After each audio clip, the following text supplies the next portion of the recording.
Assalamu Walaikum. Hello friends, how are you? Welcome back to my another video.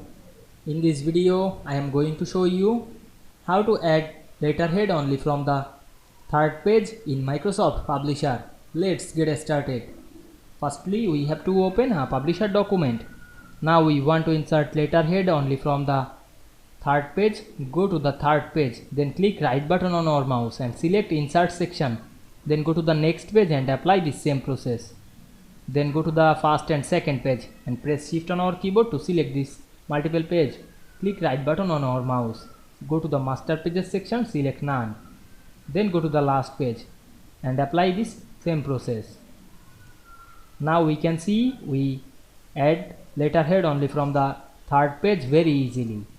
I hope you enjoyed the video. Please like, comment, share and subscribe my channel. Thanks for watching.